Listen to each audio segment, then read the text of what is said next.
Mm-hmm.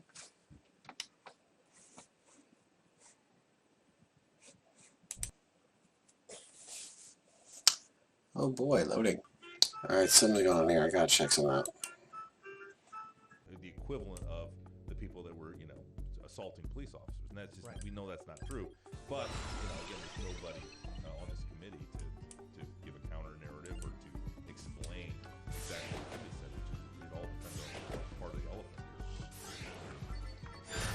here. Yeah, I think the fair point is to be a little bit optimistic is that the only thing they have is January 6th and everything's coming down.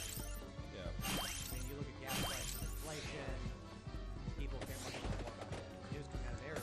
Joe Biden is 40 million more barrels of our strategic petroleum gutting the system. I think he's doing it, to be honest with you, because he wants Europe to be able to buy oil. Well, fuel, I should say. Russia's cutting off their gas. Yeah. The left would really believe that Europe, Joe Biden on day one said to I'm going to work on natural gas terminals, and really They shut down the nuclear power? yeah, they've done everything to increase their dependency on Russia, and the fact that they didn't see this coming, is naive at the word intentional. It sounds intentional. I think it sure looks like I can't. This is one of those things that so my experience as being a federal prosecutor, sort of being someone that's run for public office twice in Iowa, and so my just in the real politics of some of these global issues, I apply reason and common sense, and it doesn't add up. What Germany did over the last decade to end up in this situation with Russia, I don't understand. Maybe they just never didn't believe that Russia was as evil as he is. We had Zuby on today. He said he thinks control demolition. That he sees what's happening. And I said, I'll give you an example. They say there's going to be a food shortage because of the war with Russia. Ukraine and Russia aren't exporting meat anymore. Russia's not exporting fertilizer. Then the government of the Netherlands tells their farmers to stop farming in the UK and Ireland. Tells their farmers to stop farming. How does that make sense? Not at all. I wonder if the real reason for telling the farmers not to farm is because they want to reserve fuel for preparation for something like that. We got people eat a lot of food. We got a major abundance of food. So maybe the thinking is tell the farmers, it's climate change, you got to stop. And what that does is it reduces the amount of consumption of fossil fuels that we use. We can divert other stuff. Maybe, I don't know. But I'll tell you this, it's all intentional. That to me is an objective fact. You can't tell people the food shortage is coming, we're all going to starve to death. Hey, stop farming. Do you remember, 20 years ago, where, yeah,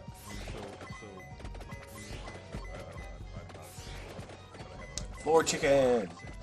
Okay, so less than 20 years ago, and this is what surprises me. Always trying to solve problems, make life easier, do all these things, and yet in iPhone, less than 20 years ago, we didn't have iPhone. And think about what you can do with an iPhone. I mean, it's just track serious things too, but somehow energy is different than an iPhone, that we won't evolve, that we won't get new technologies, better ways to drive tractors, push cars around, all the things we use fossil fuels. I believe in American innovation, especially American, but human innovation, and I think humans are not given enough credit to solve some of these problems. Whether you believe in climate change or not, you still, should believe, clean energy makes some sense, just as if you want cleaner air and clean water, it's cleaner than it's been in a long time. Ben Shirley says all of these charts talking about the future and climate change, you don't take into account Or innovation. Changes that come from the famous story of, they said at the turn of the century, hundreds of years of recovering. Yep. Because there's too many horses, too many people, what are we going to do? Yeah, I think if you're the guy that had the budget back there, life was good until all of a sudden it wasn't, and I look at some of the, that's why we need to make sure that we're not, we're always fighting the last war, we're always, trying to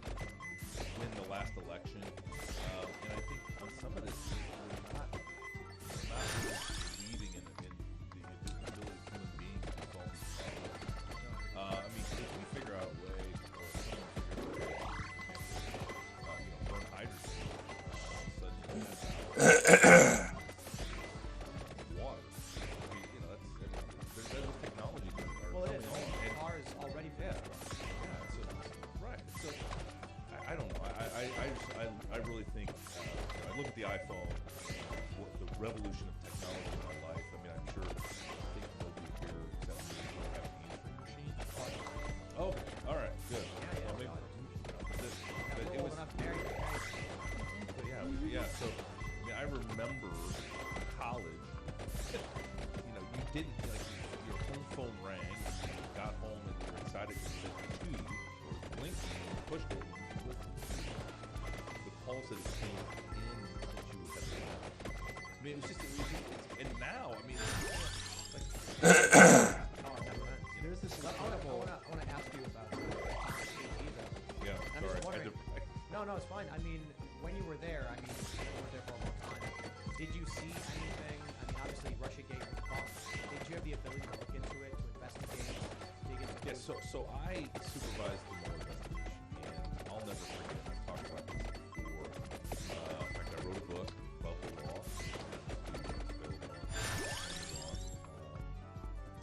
And what I talked about, I don't think I mentioned a lot of stuff, but I know I remember this so impactful, is, you know, there was a lot of controversy when I got it.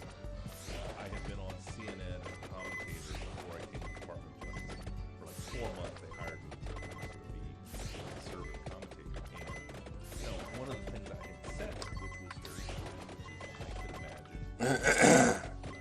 President Trump would have pointed to that would come in and have control of the budget, or reduce the budget, thereby limiting, you know, this and all that. You know, and I said that just as a commentator. No plan to do it, but then, you know, so that we lost their mind when I got, became the supervisor of the Mueller prophetic thing. Literally. But is that what you did? You reduced the budget, or what? No, I didn't do anything, but I had to go through an ethics review. You know, with the most senior career DOJ official who actually, the way this is written, my decision on whether I consulted my decision. And I didn't ask him to write a recommendation. Of course, he wrote a recommendation that said, these things I said on CNN. Nonsense. I was a U.S. attorney for 5.5 years. I know what it's like to be independent and look at facts and apply the law and make decisions. My commentary as a paid CNN analyst is not going to affect how I do this job. And, you know, it wasn't even apples to apples. But anyway, so, you know, fast forward, I clear that hurdle and I get ready. And, you know, the first thing they say is, you know what, Matt, we have, they have not found any evidence of any connection. There's no evidence of any connection between the Russian government and us.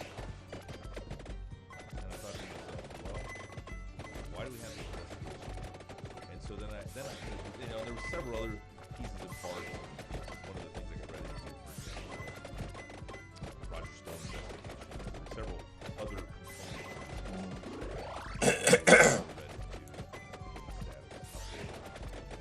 but, you know, at that point in time, a decision to make, you know, I mean, life is all about, you know, sort of replaying, did you make the right decision? Did you make the decision? Ultimately, and if you think about how the regulations played out, if I wanted to fire Bob Mueller or end the investigation, they had to be for cause. And so that was a big hurdle. And you also... Well, that was my first Moonglow trial. I guess it went pretty good because I got the first achievement. So I got to skip. Interesting. Well, we come back later for more games. Let me just go get situated. Thanks.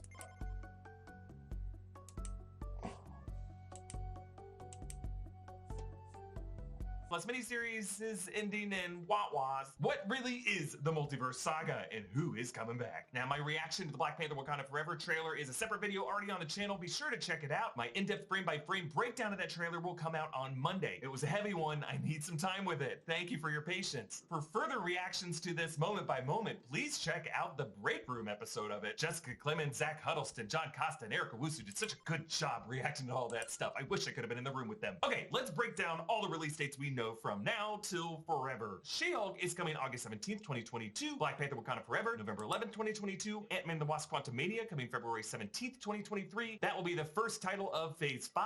Secret Invasion coming sometime spring 2023. Guardians of the Galaxy Volume 3 coming May 6, 2023. Echo is coming in the summer of 2023. Loki Season 2 is coming summer 2023. The Marvels coming July 28th, 2023. Blade has a release date finally, November 3rd, 2023. Ironheart is coming fall 2023. The series Agatha Coven of Chaos, formerly known as Agatha House of Harkness, that is coming winter 2023/winter 2024. Daredevil Born Again, an 18-episode series coming spring 2024. Captain America New World Order coming May 3rd, 2024. The Thunderbolts coming July 26th, 2024. That will end Phase 5. On to Phase 6. Fantastic Four finally has a release date of November 8th, 2024. Avengers The Kang Dynasty coming May 5th, 2025. Avengers Secret Wars ending Phase 6 in November 7th, 2025. Now, throughout Phase 6, there are a bunch of unfilled titles. 2 different series coming fall 2024. Another series coming winter 2024. Another title coming winter 2025. 2 titles coming spring 2025. And 2 other titles coming summer 2025. So of all these, let's start with Black Panther Wakanda Forever. This trailer was heartbreaking and heart-pounding. Tanaka Huerta is confirmed as Namor the Submariner, technically in Marvel Comics, Marvel's first mutant, ruler of the undersea kingdom of Atlantis. This trailer shows us the funeral process of T'Challa. We do not know yet how T'Challa will die in this story. The trailer does end with a new character in a gold and black vibranium suit. Presumably this is going to be Shuri, but they did not show her face yet. Dominique Thorne is playing Riri Williams, aka Ironheart. The most powerful moment of the trailer was Angela Bassett as Queen Ramonda in a heartbreaking monologue about how she's lost her family. It looks like it's going to be adapting the insane 2012 Avengers vs. X-Men storyline in which Namor floods Wakanda with a tidal wave. As part of this conflict, Atlantis is weakened, and the character Atuma, another Atlantean who actually gets exiled from Atlantis, longtime villain to Namor, ends up becoming an ally with Namor. And this story is going to be the end of Phase 4, a phase that Marvel execs have recently described as a reaction to the events of the Infinity Saga of Endgame. So this story really makes sense as the last of the transitional stories. Ryan Coogler had an impossible task. He had no idea that Chadwick Boseman was suffering from his illness, and he wrote out the sequel assuming that T'Challa was going to be at the heart of the story. So he had to start from page 1 with a completely new story, knowing that everyone is still grieving Chadwick Boseman, and there is no one universally accepted way forward here. So it looks like they're going to be using the story to say goodbye to Chadwick Boseman, but also to look forward to what comes next. And what comes next could be a lot of different things, especially now that Phase 5 and Phase 6 are going to be looking at multiversal resets of everything. But before we get to Black Panther Wakanda Forever, She-Hulk coming August 17th. We got a good trailer for it, and I'm going to react to it here. Here we go.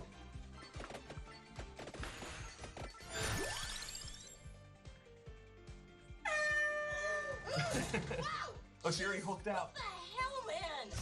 So I'm clearly nailing it at all these things.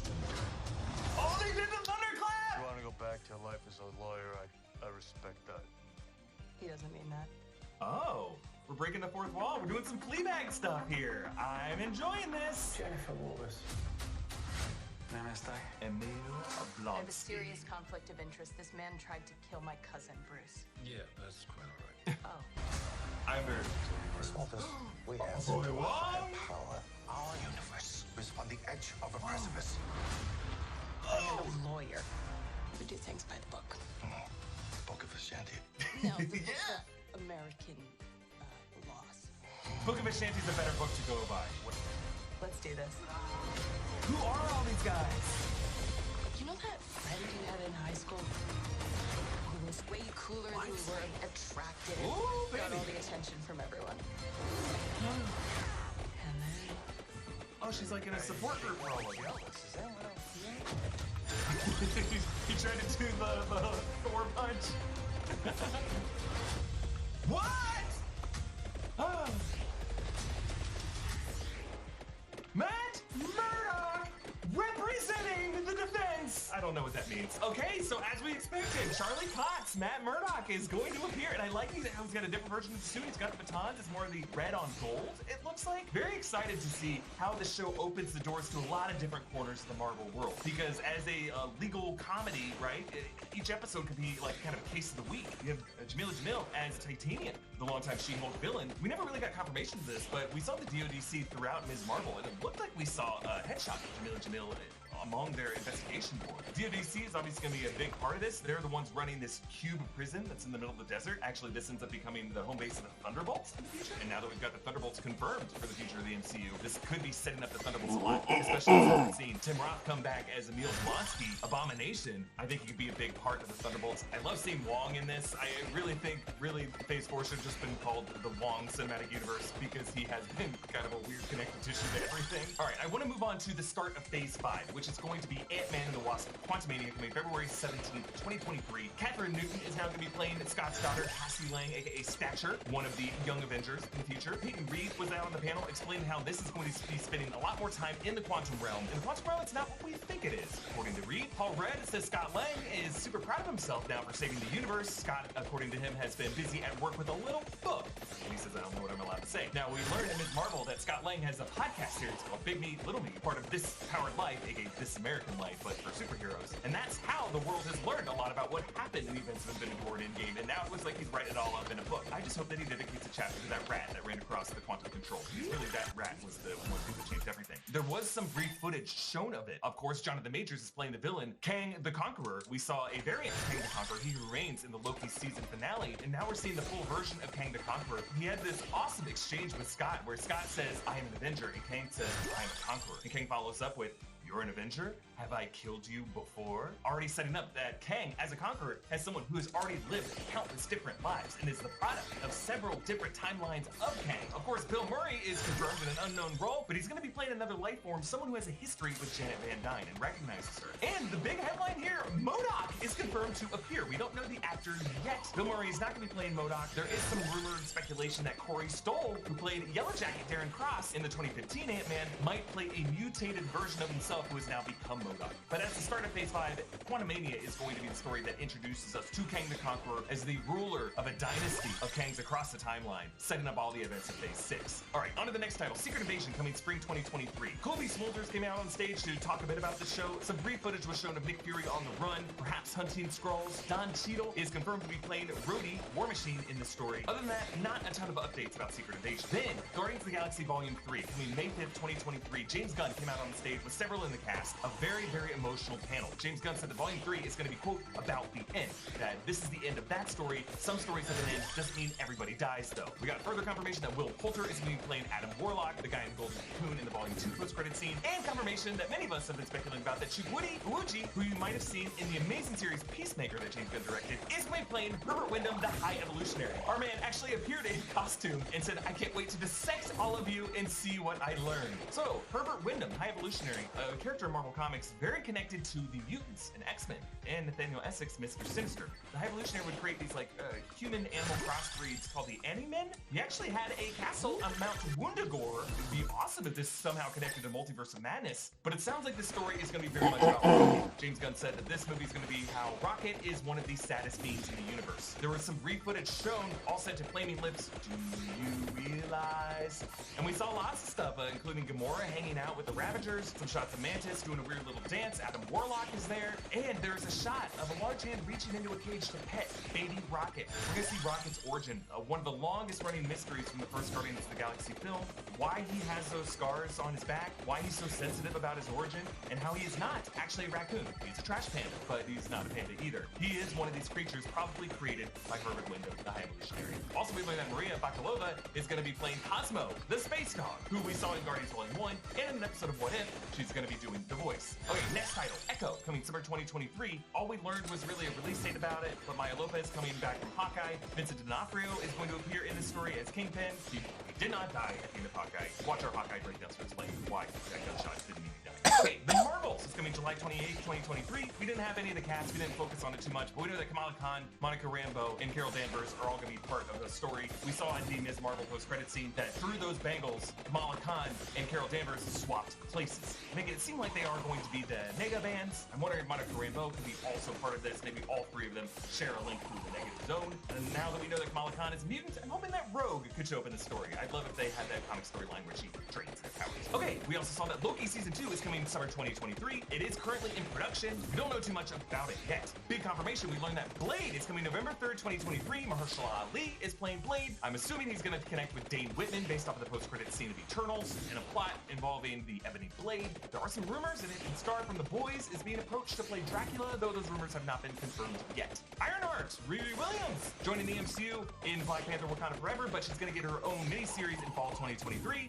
And then in winter 2023/2024, we got Agatha Harkness solo series, which is now titled Agatha Coven of Chaos, formerly titled Agatha House of Harkness. Coven of Chaos. Why did they change the name? Well, chaos, probably a reference to chaos magic, which is a kind of power that Wanda Maximoff uses. But this idea of a coven makes us wonder who else is in the coven. Let's cling to hope that Elizabeth Olsen will return in the series. I believe that Elizabeth Olsen is trapped in hell. Major confirmation here. Daredevil, Born Again, a series lasting 18 episodes coming spring 2024, starring Charlie Cox as Matt Murdock Daredevil and Vincent D'Onofrio as Wilson Fisk Kingpin. This is the largest episode release order we have gotten yet in the MCU Disney Plus episode series. 18 episodes. What is this, a CBS show that our grandparents watch? I love this. Not only going to get to spend more time with these characters, the writers are going to get more work. Now, Charlie Cox was already introduced in Spider-Man No Way Home. Here in She-Hulk, prosecuting some cases alongside Jennifer Walters. Now, Born Again, of course, the name of one of the most famous Daredevil runs by Frank Miller. That was actually, I think, one of the first Marvel Comics storylines I read, because I started reading DC Comics. I knew Frank Miller from DC Comics. I'm like, oh, that guy did Daredevil too? Cool. Born Again, just incredible. I'm so excited for this series. Okay, next, the fourth Captain America film, Captain America New World Order, coming May 3rd, 2024. Anthony Mackie is now Captain America in the MCU after the Falcon and the Winter Soldier. Malcolm Spellman's going to be writing the screenplay. He's the guy behind the Falcon and the Winter Soldier. Now, New World Order, what does that mean? This is a 20th century political term that really started with people like Woodrow Wilson and Winston Churchill when the League of Nations was being formed in the aftermath of World War I, to talk about how geopolitics has really shifted. Now the term New World Order is really associated with conspiracy theories, and that's what I hope this title digs into. What has been great about the Captain America films in the MCU is that they do not shy away from politics. Obviously, the first one was more of a thriller film for World War II, but also the dark side of war propaganda. Captain America the Winter Soldier, my favorite MCU film, dug into things like government surveillance and uses of drones. Captain America Civil War explored the political ramifications of the events of Age of Ultron, and how every time you're kicking ass to save the world, there's always a body count. So now this fourth Cap film to explore conspiracy theories. I mean, this, following Multiverse of Madness, actually using the term Illuminati,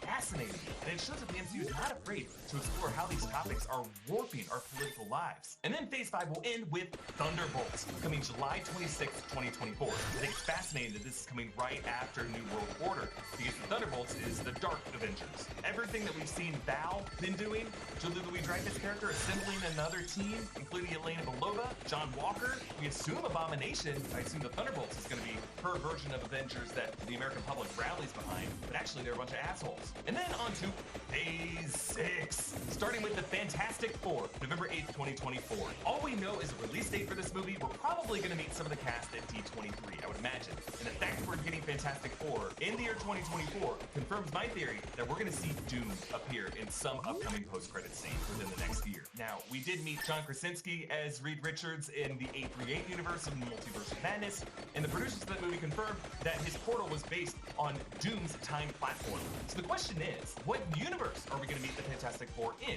Are we going to meet the Fantastic Four in Marvel 616?